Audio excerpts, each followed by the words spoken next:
tapi bapak ibu akan terlambat check-in nanti di surga, karena menunggu dia dulu. Ya, kalau yang ditunggu sehari 2 hari, kalau 1000 tahun dia di neraka. Lama bapak ibu transit di Kintara. Jangan pada berhenti minta maaf sebelum dia benar-benar memberikan halal untuk kita. Terus, kalau kita memang yang salah, temui dia terus, ulurkan tangan terus. Dia soalnya nanti tidak mengambalas salam kita, itu soal lain. Jangan bapak ibu panik lo dan masih apa nanya. Tidak boleh. Kan sering kita begitu tuh pak. Ya, dah lah duluan tanganlah 3 kali, tidak lo ada panik lo dan masih apa. Nah, tidak dimaafkan orang salah kita, kita bayar nanti dengan amal kita atau dengan dosa dia. Begitu kata Habil. Ketika Kabil hendak membunuh dia, maka Habil berkata, kalau engkau membunuh saya, engkau akan mengangkat semua dosa saya nanti.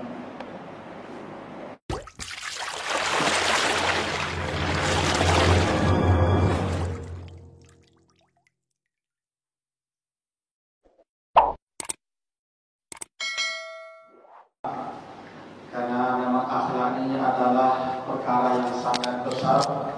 Karena kata Nabi dalam sebuah hadis yang sahih, ma min syai'in asqalu fil mizan yaumal qiyamati min husnil khuluq. Tidak ada timbangan yang paling berat nanti di hari kiamat selain daripada akhlak yang baik. Jadi akhlak yang baik itu adalah timbangan amal yang paling berat. Kalau seorang berakhlak kepada Allah, kepada makhluk, maka tidak ada amal yang paling berat yang dia miliki kecuali akhlak yang baik itu. Karena itulah ada hadis Nabi, ya, seorang perempuan masuk neraka karena mengurung kucing sampai kelaparan. Ada seorang pelacur masuk surga karena memberi minum anjing yang sedang kehausan. Begitu hebatnya akhlak nih Bapak Ibu ya. Ya, kenapa Nabi mengatakan yang paling berat itu akhlak. Kita baru hadis pertama tentang kejujuran. Kita bahas hadis kedua, hadis dari Abu Hurairah, hadis riwayat Bukhari dan Muslim. Kata Nabi, iyyakum wazzanna fa inna zanna akzabul hadis wala tahassasu wala tajassasu wala tanafasu wala tahasadu wala tabaghadu wala tadabaru wa kunu ibadallahi ikhwana. Jauhi berburuk sangka, karena berburuk sangka itu adalah bohong yang paling besar, kata Nabi.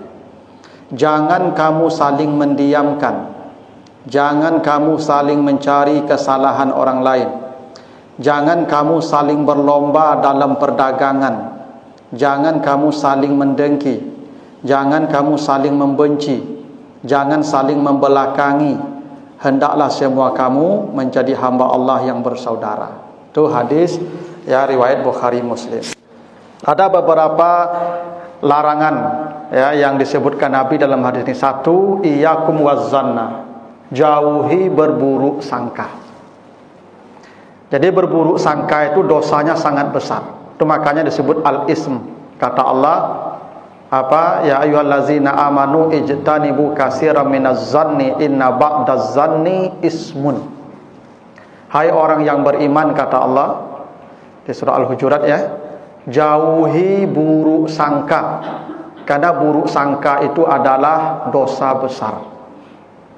Jadi kalau ada saudara kita melakukan sesuatu yang menurut kita itu keliru, maka tetaplah berbaik sangka kepadanya. Nah, ini berburuk sangka nih, mohon maaf nih, ini banyak ibu-ibu nih.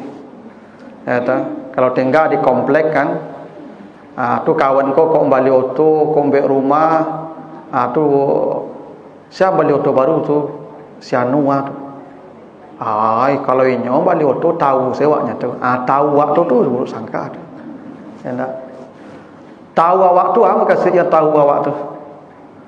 Itu pasti ada sesuatu yang tidak baik dan sangkaan tentang dia ada. Berburuk sangka itu dosa besar, ya. Hingga gini, ada para ulama mengajarkan, misalnya kita ada orang di samping kita, mulutnya bau alkohol, lah bau minuman keras mulutnya tuh. Tetap kita berbaik sangka pada dia. Mungkin tadi dia hendak minum minuman keras, tapi begitu masuk ke mulutnya dia sadar dan taubat dan dia buang, tapi sudah masuk mulut, maka tinggal aromanya. Tetap kita berbaik sangka padanya. Tak boleh kita minum ya. Itu berburuk sangka. Ya, kalau ada ustaz keluar dari lokalisasi, ustaz keluar di lokalisasi, jangan dawak sangku seketik lalu kesiku ustaz kau main kiranya. Ada betul.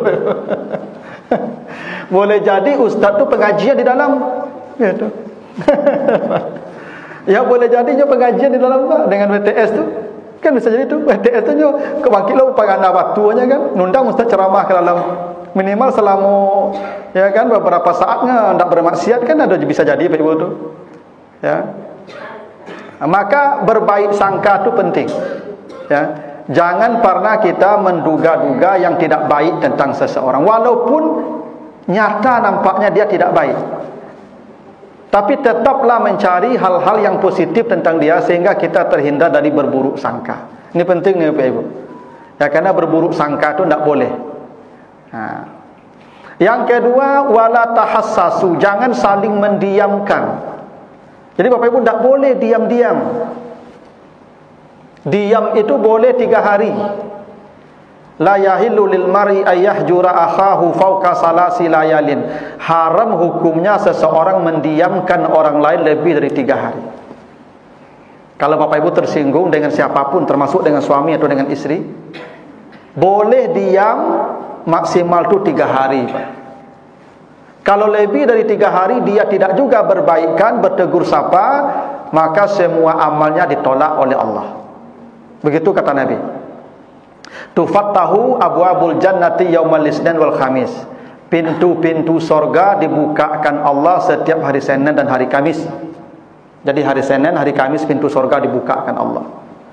Diampuni semua dosa orang beriman setiap Senin dan Kamis.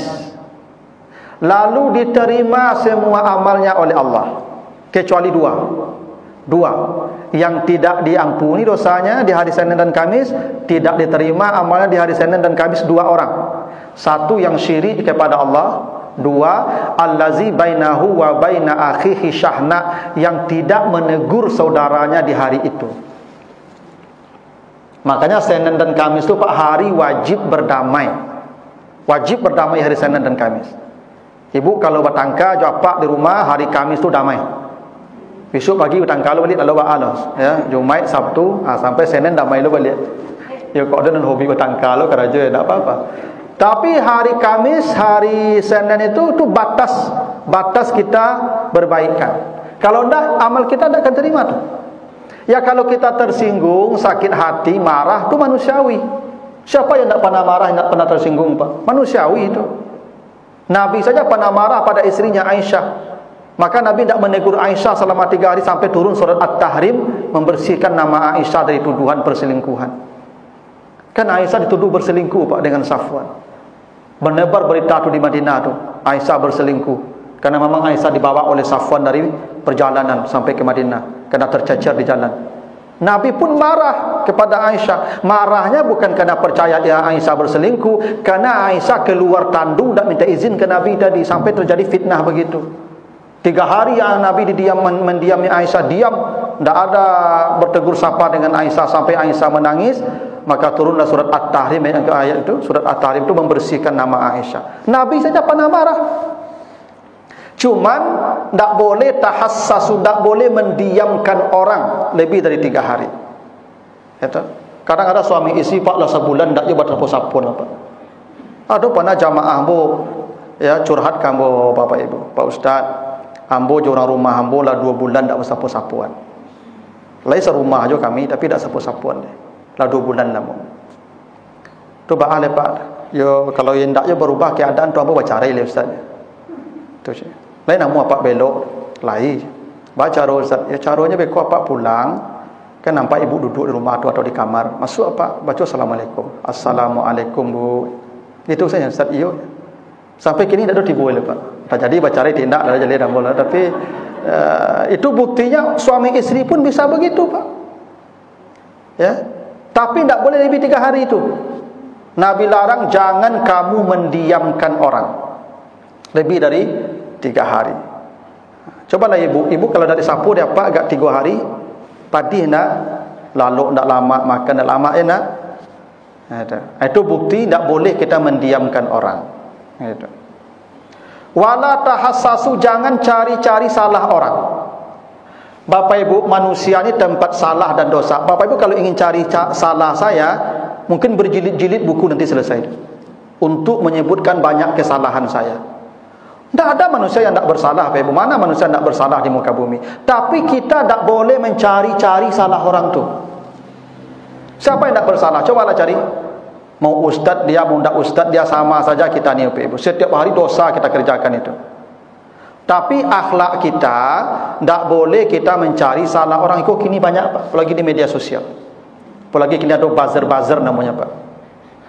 Kini kok, Pak, kalau ada awak kritis, Pak, ada sebuah kebijakan yang salah, tu awak kritisi, Pak. Ikut dikuliti kesalahan apa ikut, Pak. Tak boleh mencari kesalahan, dosa besar tu, Pak. Mencari salah. Kalaupun dia salah, doakan dia baik, bertobat pada Allah. Itu tugas kita sebagai saudara. Kalau dia salah, itu makanya watawasau bil haq watawasau bis sabar.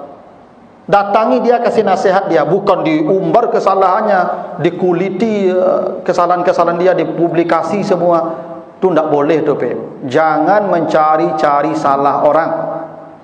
Bapak Ibu kalau cari salah saya, gampang ketemunya itu. Besok Bapak Ibu tidak mau undang saya lagi tu kalau mau cari salah saya. Banyak salah saya. Ya. Tapi itu tidak berakhlak namanya. Kalau dia bersalah, doakan dia semoga jadi orang baik dan dia bertobat pada Allah. Kembali dia kepada jalan yang benar. Itu tugas kita sebagai saudara. Bukan mencari salah dia. Tak boleh. Wala tanafasu, jangan berlomba dalam bisnis. Berlomba dalam bisnis kau tak sehat. Misal, kau mau ramai kali dia pasal 5, 10, 5, 10, 5, 10. Orang sabalah ampe 10, ampe 10, ampe 10. Dan sabalah 3, 10, tu tak boleh tu, Pak. Tak boleh tu. Kalau 5, 10, semuanya 5, 10. Jangan bersaing tak sehat. Tu tak boleh. Ada iklan, Pak. Pakai daya, lupakan yang lain. Tu tak boleh tu, Pak. Kan ada dulu iklan, Pak, ya. Pakai ini, lupakan yang lain. Itu tak boleh tu. Tu tak sehat namanya tu. Sampaikan saja keunggulan produk kita, jangan merendahkan produk orang. Kalau ada yang murah, apa dah? Kenapa yang mahal itu ya? Apa? Iklan itu. Iklan yang begitu tak boleh. Bahkan Nabi melarang jangan memuji-muji barang. Kita pedagang nih, jual barang, kawan memuji barang kita pun tak boleh. Ya pokoknya sudah, ini barang ini kekurangannya, ini kelebihannya. Sebutkan kekurangannya. Tak ada nih yang tak punya kekurangan produk nih, Pak Ibu. Jangan kelebihan saja dipuji-puji, kekurangannya sampaikan juga biar orang tak tertipu. Jadi bersaing tak sehat dalam bisnis itu tak boleh. Wala tanafasu. Saya pernah nonton Mr. Bean, Pak. Jadi Mr. Bean ko menjual sepatu. Jadi ada beberapa toko, Pak. Satu gang tu ada beberapa toko sepatu. Orang di gang paling ujung nyobeklah papan nama di muka toko itu. Toko sepatu terbaik di negara ini. Orang di Sabana tak mau kalah lah, Pak. Nyobeklah papan toko sepatu terbaik di kota ini. Nyobeklah papan. Dan seorang lain tak mau kalah je lah, Pak. Ya, ini toko sepatu terbaik di pasar ini. Mr. Bean fikir-fikir nyopaan kan nyubek pampan, Pak. Toko sepatu terbaik di jalan ini. Itu tak boleh tu, Pak. Tak boleh. Itu tak sehat persaingan nama itu. Bapak Ibu jual saja produknya. Jangan pernah merendahkan produk orang. Jangan memuji produk kita secara berlebihan. Itu tak sehat persaingan nama itu. Nabi melarang wala tanafasu. Nya gini, Pak, kalau mau pompa saja lampu kita. Ya, jangan padam ke lampu orang. Kau di kantor banyak-banyak terjadi begini, Pak. Supaya awak naik, kawan disikut. Itu tak sehat. Wala tanafasu. Wala tahasadu. Jangan saling hasad. Ini hasad ni, Bapak Ibu, dosa besar. Dosa pertama yang dilakukan manusia di muka bumi ini hasad. Itu Tu Kabil dan Habil. Dosa pertama yang diperbuat manusia itu hasad. Tu kenapa kata Nabi ummahatul khataya salasun, induk dosa tu ada 3. Ada 3 induk dosa kata Nabi. Al-kibru, sombong. Tu iblis melakukan. Al-hirsu, rakus, Nabi Adam melakukan. Al-hasadu, dengki, itu Kabil yang melakukan. 3 tu induk dosa. Nyo hasad ko pe ibu biasanya ke satu level. Ustaz hasad ke ustaz. Ustaz tak mungkin hasad ke jamaah lah Pak. Hasad ustaz ko ke sama-sama ustaz. Inyo S1 nya, tapi jadwal ceramahnya padek. Awak S3 Pak. Jadwal ceramah tipisnya. Tu mulai hasad ke kau tu. Ya Pak. Ya, pegawai negeri sama-sama pegawai negeri.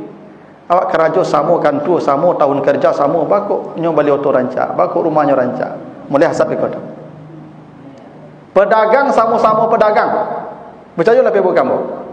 Ya tak?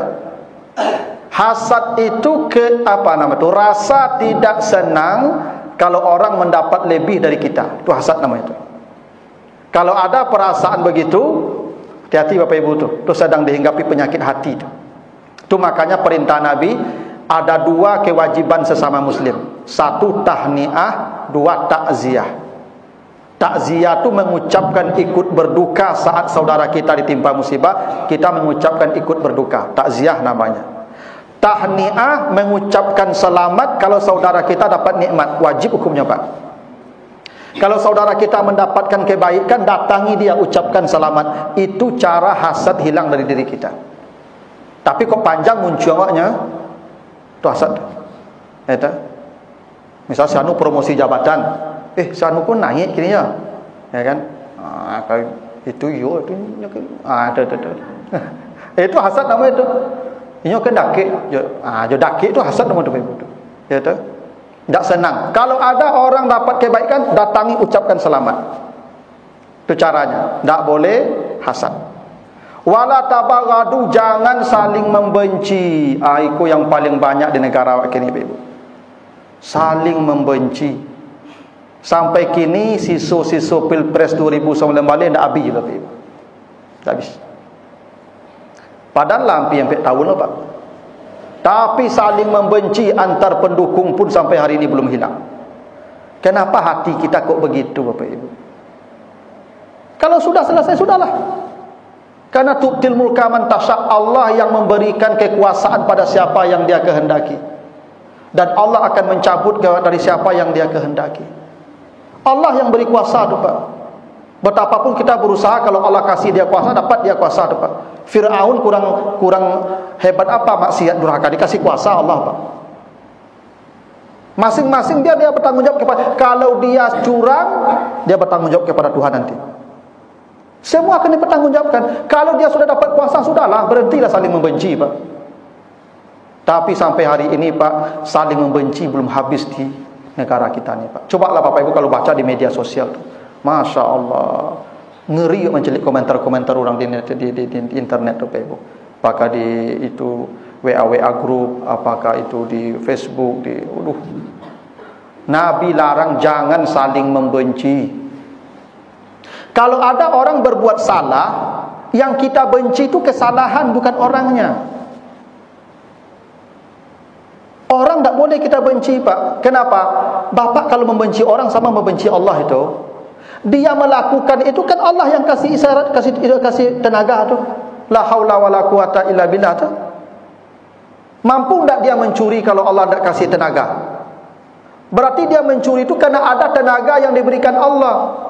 Kalau dia salah, pencuriannya kita benci, pekerjaannya kita benci, tapi orangnya kita doakan. Makanya Nabi itu Pak Ibu, ketika dilempar di Taif, berdarah-darah kepala Nabi Pak Ibu, malaikat hendak menghancurkan orang Taif, tapi Nabi berdoa, Allah mahdini qaumi fa innahum la ya'lamun, ya Allah jangan hancurkan mereka, kasih mereka hidayah. Begitu cara yang paling baik Pak. Kalau mereka berbuat salah, doakan dia dapat hidayah. Nabi tak benci orang Taif. Walaupun orang Taif itu kafir, walaupun dia memusuhi Nabi, walaupun dia melukai Nabi, Tapi Nabi tidak pernah membenci penduduk Taif, bahkan mendoakan mereka untuk jadi baik. Jadi membenci itu tidak ada alasan di hati kita, tidak ada kebencian, Pak. Makanya kan kemarin saya bilang, Allah memilih kita dengan lakon beragam. Ada lakon antagonis, ada lakon protagonis. Mereka yang maksiat, yang perampok, itu segala macam, itu Allah pilih sebagai lakon antagonis. Kita sebagai lakon protagonis, itu jalankan peran kita dengan maksimal. Itu saja kerja kita. Jangan cela lakon antagonis.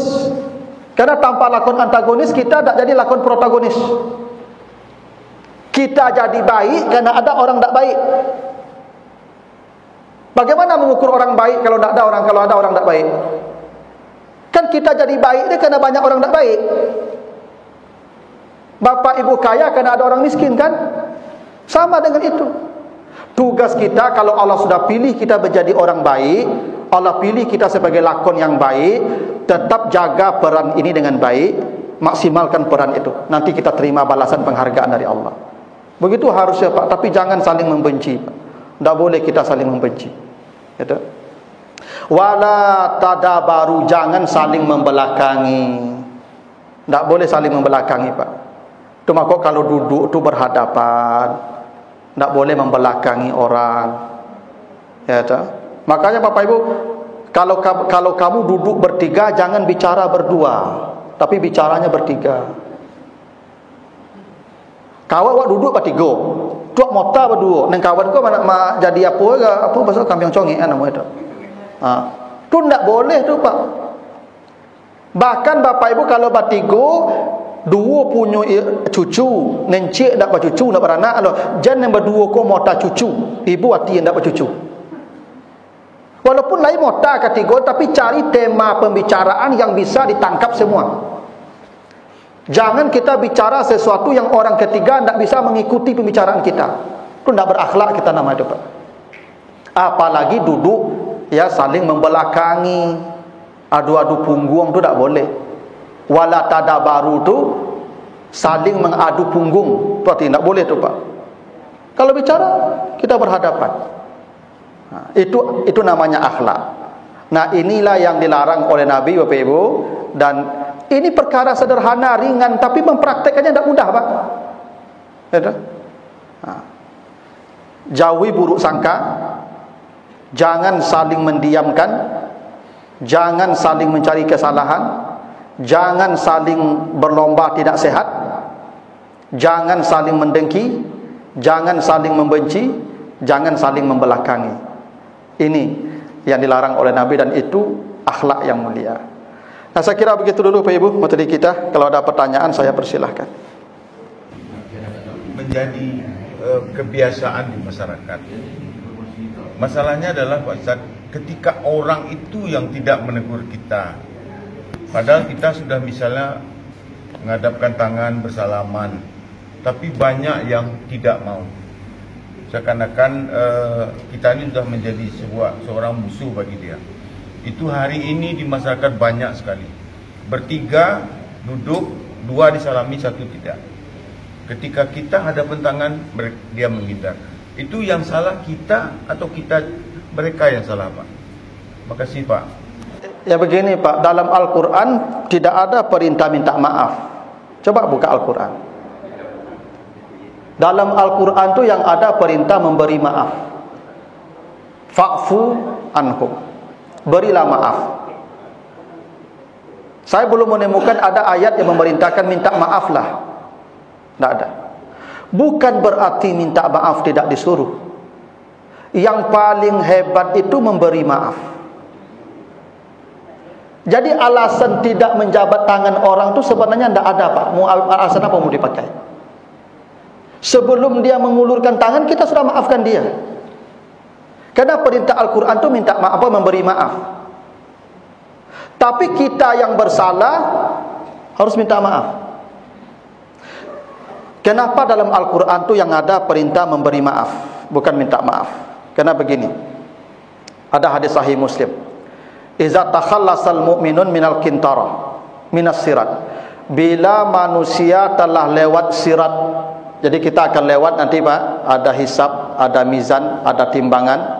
ada hisab, ada timbangan, ada sirat. Bila manusia telah melewati sirat, selamat dia. Tidak akan masuk neraka dia lagi itu kalau dah lewat sirat itu. Habasu bil kintarah. Manusia ini akan ditahan di kintarah. Kintarah itu satu padang antara surga dan neraka. Mereka tertahan di kintarah itu, Pak. Untuk apa mereka ditahan di kintarah? Wa yataqabadu mazalima kanat bainahum fid dunya. Mereka harus menunggu orang-orang yang tidak mereka maafkan ketika di dunia. Bapak Ibu kalau tidak memaafkan orang, Bapak Ibu tidak akan masuk neraka, karena yang bersalah dia. Bapak Ibu tidak akan masuk neraka karena yang bersalah dia. Tapi Bapak Ibu akan terlambat check in nanti di surga, karena menunggu dia dulu. Ya, kalau yang ditunggu sehari 2 hari, kalau 1000 tahun dia di neraka. Lama Bapak Ibu transit di kintarah nanti itu. Karena orang kalau masuk surga tidak boleh ada rasa dendam, sakit hati, tidak ada boleh lagi. Kan orang kalau masuk surga syaratnya apa? Jiwanya sudah mutmainnah. Ya ayyatuhan nafsul mutmainnah, irji'i ila rabbiki radiyatan mardiyah, fadkhuli fi ibadi wadkhuli jannati. Wahai jiwa yang sudah tenang, kembalilah kepada Tuhan, masuklah ke surga. Apa syarat masuk surga? Kalau jiwanya sudah tenang. Siapa jiwa yang sudah tenang itu? Jiwa yang tidak ada lagi urusan dengan Allah dan dengan makhluknya. Itu jiwa yang sudah tenang itu, Pak. Ya, jiwa yang sudah tenang itu adalah jiwa yang tak ada lagi urusan dengan makhluk. Ya. Baru dia boleh masuk surga kalau jiwanya sudah tenang. Kalau dia tidak memaafkan orang, berarti jiwanya belum tenang. Maka dia boleh masuk surga tu. Dia ditahan di kintarah dulu. Tapi Bapak Ibu yang bersalah tetap wajib minta maaf sampai mendapatkan kehalalan dari dia, karena yang salah kita. Makanya Bapak Ibu jangan pada berhenti minta maaf sebelum dia benar-benar memberikan halal untuk kita. Terus, kalau kita memang yang salah, temui dia terus. Ulurkan tangan terus. Dia soalnya nanti tidak mengambalas salam kita, itu soal lain, Pak. Jangan Bapak Ibu panik lo dan masih apa nanya. Tidak boleh. Kan sering kita begitu tuh, Pak. Ya, dah lah duluan tangan lah 3 kali, tidak lo dia panik lo dan masih apa nanya. Tidak boleh tuh, Pak. Tidak apa-apa, memang kita kalau bersalah minta maaf terus. Kalau dia tidak memaafkan kita, dia punya urusan di akhirat nanti.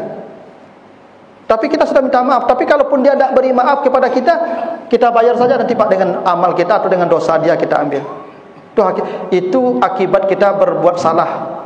Kalau tidak dimaafkan orang salah kita, kita bayar nanti dengan amal kita atau dengan dosa dia. Begitu kata Habil. Ketika Kabil hendak membunuh dia, maka Habil berkata, kalau engkau membunuh saya, engkau akan mengangkat semua dosa saya nanti. Gitu, Pak. Nah, jadi kalau ada orang begitu tidak memberi maaf, ya dia nanti bermasalah di akhirat. Dia tertahan di kintarah. Gitu. Masih ada Bapak Ibu? Cukup dulu begitu ya. Mudah-mudahan ada manfaatnya. Lebih kurang mohon maaf. Subhanakallahumma wa bihamdika asyhadu an la ilaha illa anta astaghfiruka wa atubu ilaika. Wassalamualaikum warahmatullahi wabarakatuh.